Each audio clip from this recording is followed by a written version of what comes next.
You're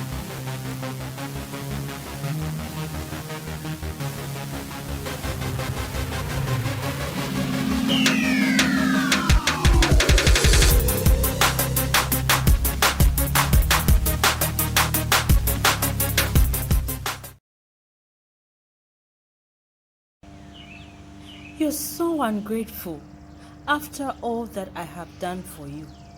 And this is how you repay me. Hi guys, this is your girl Angel and I'm back at it again. What's up? What's good?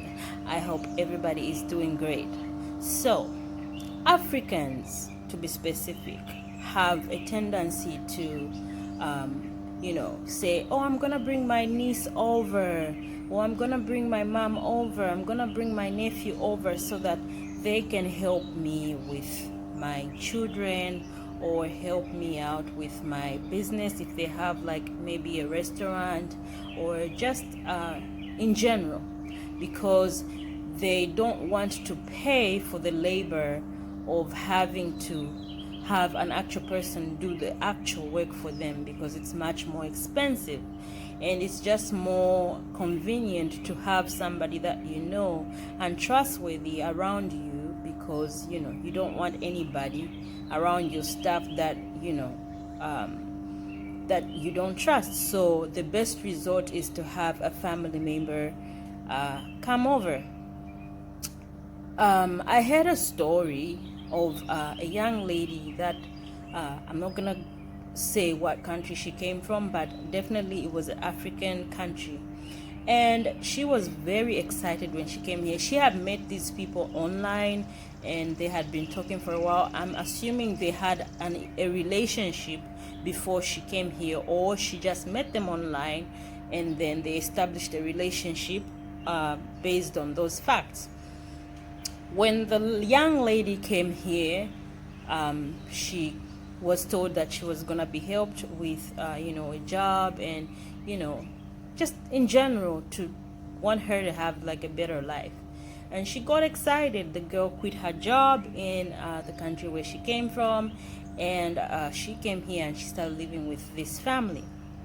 And when she started living with the family, to her surprise, she became like a slave. The wife to the man would make her scrub floors, clean the house, take care of the kids. So basically, she was doing a job like a nanny or an au pair kind of setup. Because when you're an au pair, it's more like you're exchanging cultures, but at the same time, you are giving services to the family, like cleaning or taking care of the kids and cooking and things like that. And that's basically what she started doing. And it kept going on, and it got to a point where they even took her passport away from her. And so she complained to various people and the news went out there, and to this day I'm not sure what happened with that young lady. So that is just one of the stories that happened to somebody who thought they were coming to the diaspora for greener pastures.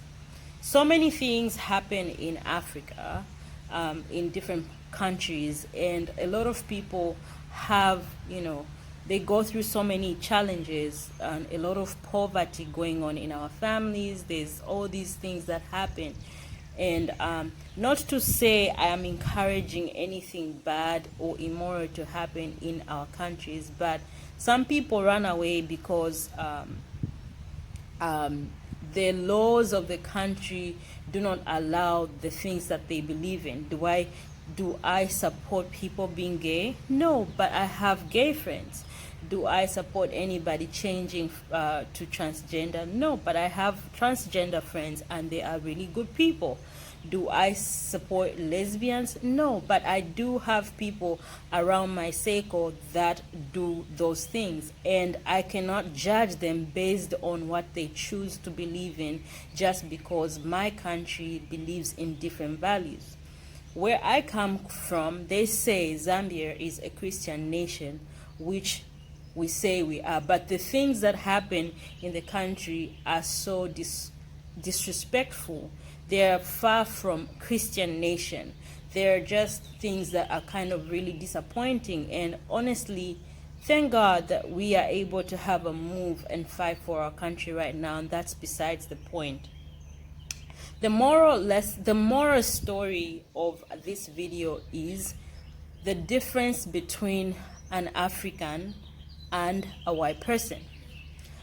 I'm not gonna say all white people are good, and I'm not gonna say they are all bad. So it's a 50-50, just like any nationality. I'm a black person. Obviously, there are good people in my skin tone, and there are bad people, just like Chinese or Asians or Hindus or Muslims. Everybody has good and bad people in their, skin tone, or whatever they identify with.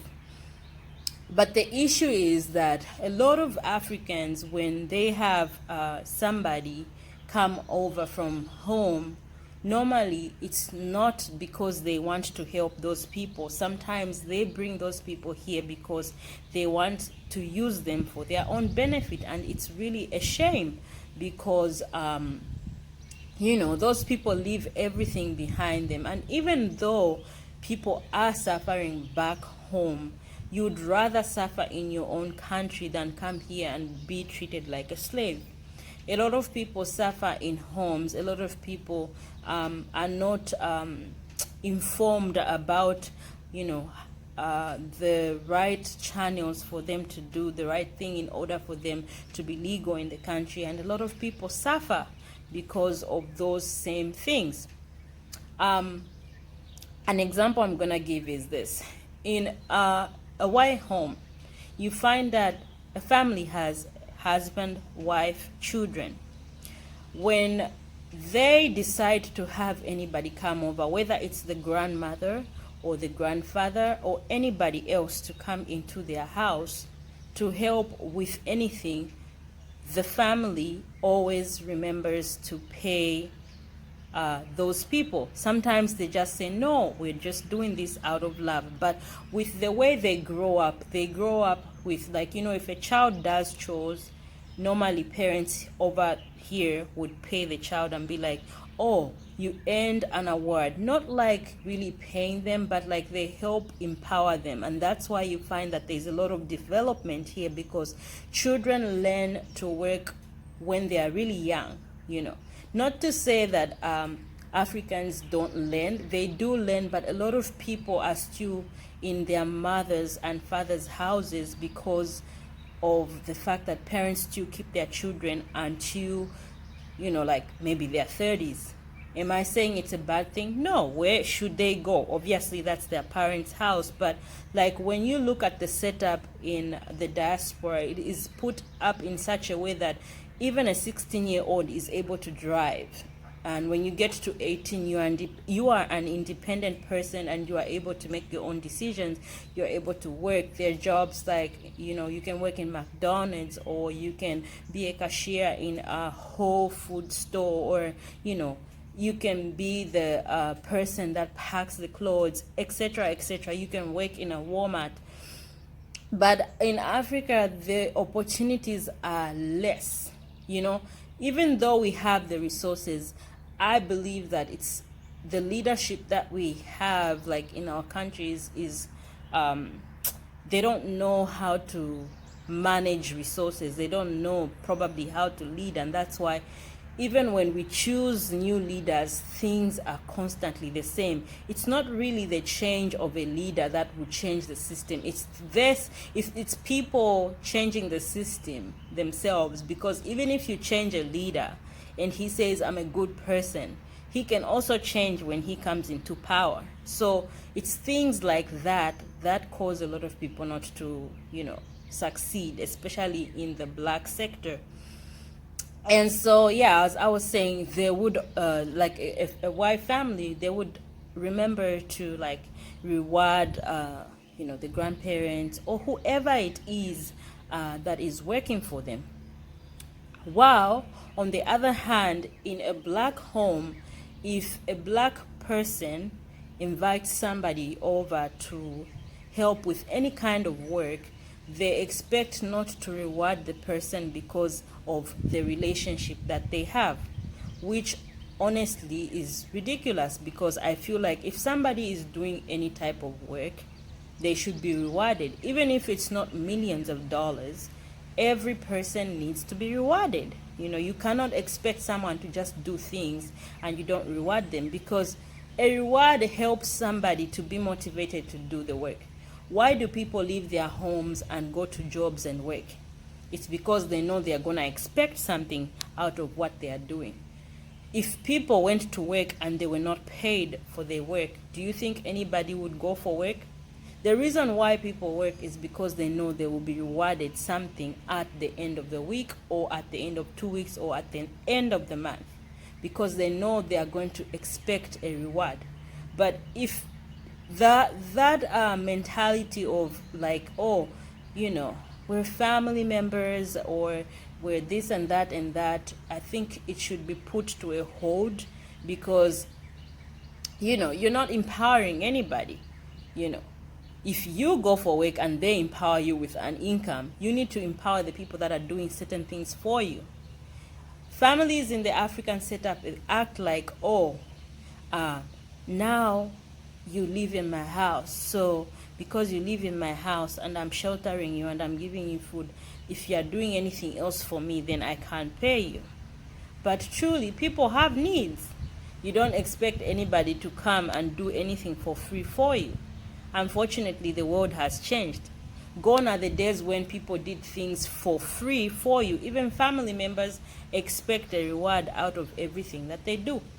So it's just it's kind of like a balance. I'm not gonna say all black people act that way, and I'm not gonna say that all white people act that way. There are people who are mistreated by white people, and there are people that are mistreated by black people, and vice versa. So it's not to say that any race is better than the other, but based on different experiences with different people, I see that this is the channel in which things happen.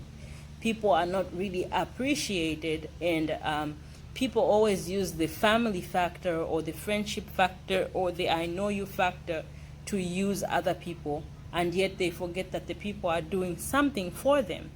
Everybody needs a reward in life. You can't sit there and hope that, oh, because this person is in relation to me like this, then they're not gonna ask for a reward. Everybody deserves a reward.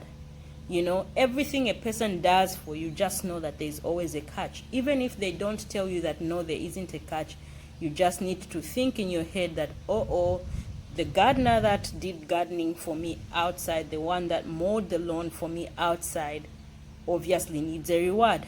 Or the person that came to clean the windows for me obviously needs a reward. Or the electrician that fixed the electricity for me needs a reward. Even though it will not directly come out of your hand and you give them the money, it is set up in such a way that the system is connected to your account, and they remove the money.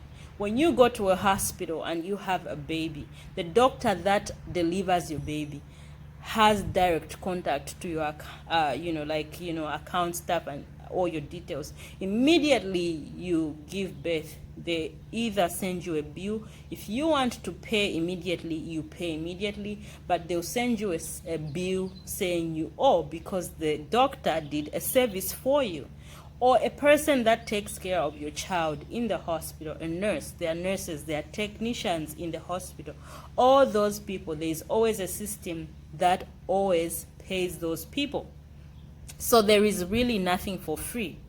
Anything you do in this life, you need to be rewarded, at least.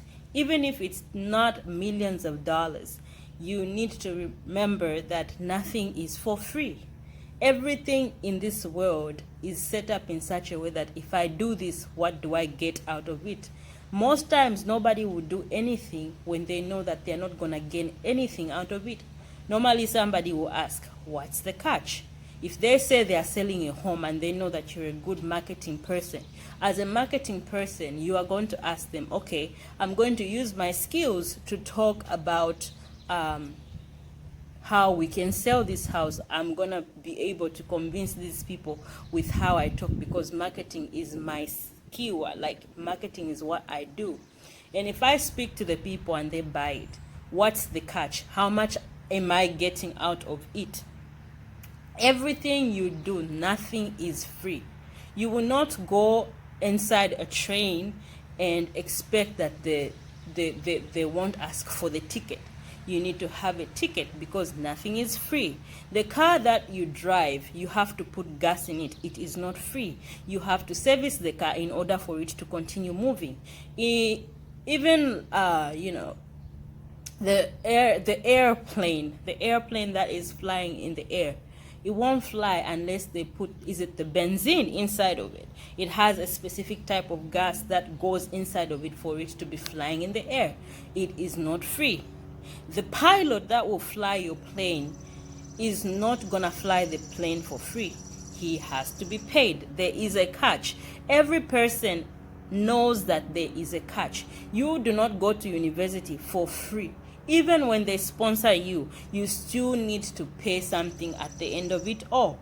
Even when you go to university and you sometimes they give student loans for those that are citizens for that specific country. But if you're not a citizen and you're an international student, there's a catch. You need to pay. If they are educating you and giving you the quality that you are there for, you need to pay. Nothing is free. So for anybody to think that it is free because somebody is ABCD, it is wrong. Because everything in this world, in this life, has a catch. You just need to know what the catch is. But most times, if not all, the catch is money. Because money is good. Everybody loves money. Can you live in a home without having money? Can you live in an apartment without having money? They will chase you out. It's either they will send you a notice, and guess what? They will mess up your credit, and that will live with you forever. And the way the system is made up here in the US, it is made up in such a way that everything is based on credit. So if you don't pay your bills, honey, those bills will come to you. If you are not able to pay them, your children or your spouse will have to suffer and endure for those problems. So just bear in mind, African or not, black person or white person, Jewish person, Indian, Chinese, Japanese, whatever race you are, when you bring anybody into your setup, don't expect people to do anything for free for you. There is always a catch. There is nothing for free in this world. Everything you have to pay for. You can't go to the grocery store and say, oh, I love these collard greens, and just walk out. You're gonna get arrested. You pay for the vegetables. You pay for everything that you want. You know what I mean? Every service that is rendered to you, just know that there is someone paying for it, So be mindful as a person, no matter what race you are, be mindful that when people are doing things for you, the catch is finances. They need that help, So it also is a motivation, even though it might not even just necessarily be about money, but the catch is always finances, because that's what people need. You want to go to a restaurant and eat good food. What do you need? Money. Nobody will service you if you don't have money. Women don't even accept men who are broke. Why? Because money. Will you be in a marriage with a man that is broke? Even Nalu and Exile sang in the song. It says, ndalama zima sila zikasila tizachitabwani. Like, what are you gonna do if the money finishes? What happens? Would there be love? Would there still be love? Because most marriages break now because of finances, because somebody else is not able to provide as much as the other person. So the catch is finances. Everybody needs a catch. You need to know that whatever somebody is doing for you, even though it's not all the time, I'm not going to say all the time, but most times, the correct way to put it, most times there's a catch. The catch is you need to reward the people that are doing things for you. Black, white, Jewish, Chinese, Hindu, whatever race you are, you need to remember the catch is finances. So guys, thank you for jumping on. This is what I wanted to share with you guys. Thank you for watching. I do appreciate you. I hope you be a brother's keeper and reward the people that are around you, for the services that they render to you, because nothing is for free. So thank you for watching. If you have not subscribed, please subscribe to my channel, like, share, comment, and all that good stuff. Love you guys. Ring the bell. Bye.